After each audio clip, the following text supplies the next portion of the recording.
Hi, I'm Jamie Roostan and I work at Futureheads Recruitment as a engineering consultant, and I've just been diagnosed with ADHD.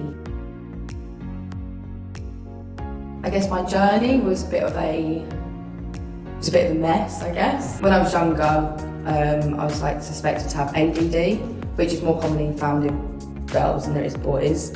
Kind of for years, that was it. I didn't really know anything more about it, left it, got some extra time at school, because I'm also dyslexic. And basically, as I got older, I started to realise that there was a lot of things I felt like I couldn't manage in my life. So it can affect friendships, and I guess this is like the preconceptions, I guess, as well. But it would affect like my time management, constantly losing stuff. I feel like I'm run by a motor, I guess, and you can get burned out really quickly. But it also helps you strive and a lot of other things, but I'll get on to that in a minute. But yeah, the journey basically started off like that, and then I basically was like, there's something, I feel like there's something about me that could be fixed, or there wasn't something that my brain didn't work the same way as everyone else's. So I spoke to my doctor. He wrote me a referral letter, but told me the waiting list was going to be anywhere from 2 to 6 years, which was obviously a long time to wait. So I'm fortunate enough to obviously be in a good position. I saved up and I got a private diagnosis. It was a bit of an intense interview, I guess. But even that, as we were talking through different scenarios and how ADHD can affect your life, it was quite apparent that I had it.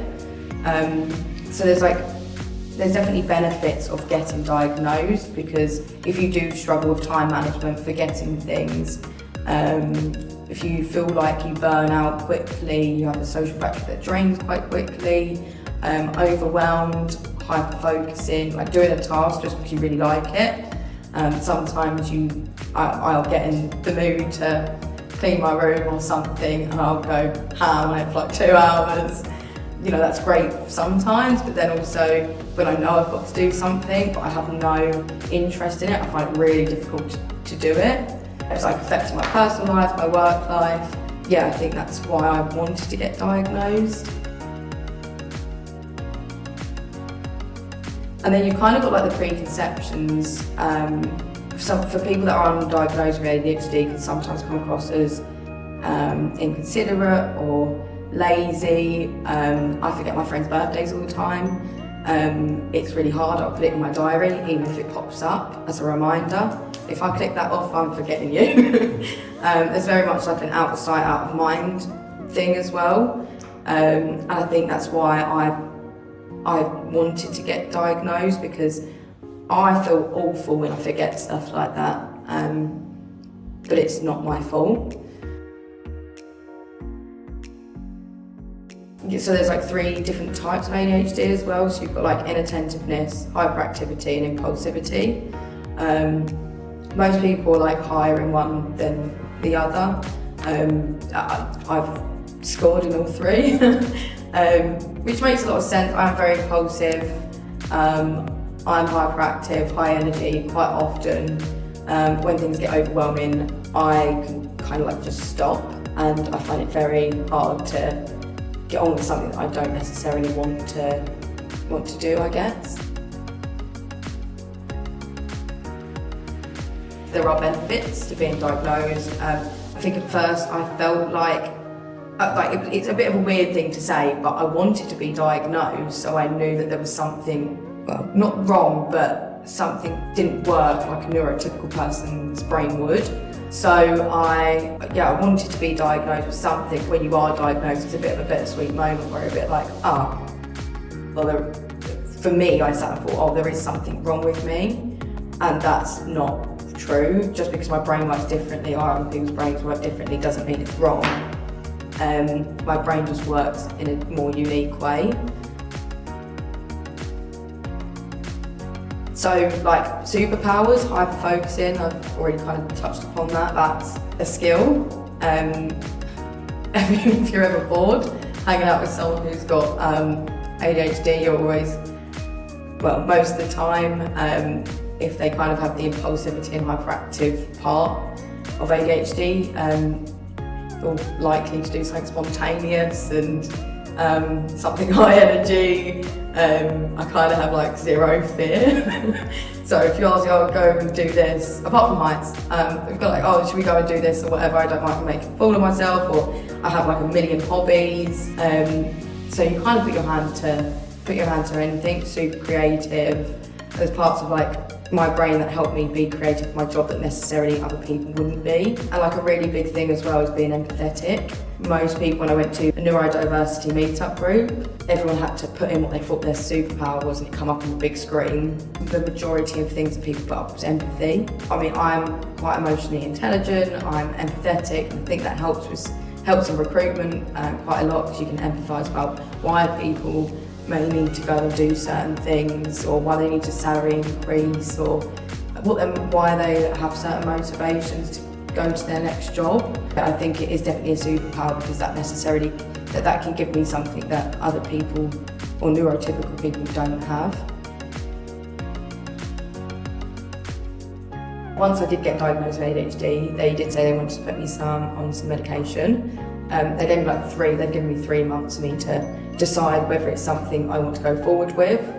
You can finally be in the driver's seat of the car, so the car obviously being my life and me being in the driver's seat rather than the car driving me, which is how it feels constantly. I personally think I'm going to do it, just because I think I'd rather try and decide if I like it or not than not at all, but I understand it's not for everyone. Sometimes the diagnosis can just help you resolve, I guess, a lot of things that you thought were unanswered. So for me, getting diagnosed, like I said, was definitely like a bittersweet moment. I think now I'm starting to look into it and read up on it a lot more. And I feel like before as well, I was trying to mask a lot of stuff that I was doing to make myself seem more neurotypical. And it's been quite nice to feel relaxed and trying to educate like family and stuff around like why I'm like this. It has been quite empowering, and being able to have or to know that there are reasons why my brain works the way it does. And also, like I said, I'm like dyslexic as well, so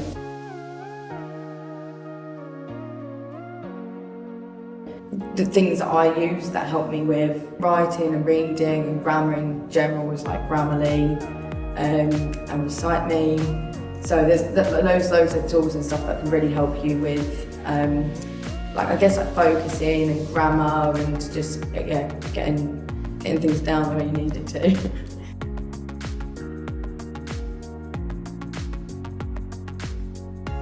I feel like a lot more places need to have or understand the importance of accessibility, whether that's physical or mental. And I think that's something most companies should invest in too. Because if you want to be inclusive, you're not just being inclusive for, maybe like age or gender. If you're going to be inclusive for like neurodiversity as well, then you need to think about how your benefits can impact that. And that's how you will attract and retain more neurodiverse employees. And it makes it a safe space. Like, it's really difficult for people to, I think, be open, I guess, as well, because there's such a, like I was saying, that there's preconceptions about it that make you, that you're stupid or you're an idiot, and that's just not the case. Just because it doesn't work the same way as everyone else, it doesn't mean it's wrong or bad or stupid. And I think I'm lucky because obviously Futureheads, I'm allowed to be, or I've got a safe environment where I can be open and honest about my experiences and doing stuff like this to help other people. But if your company's not willing to adapt to you so that you can help them, then I would leave.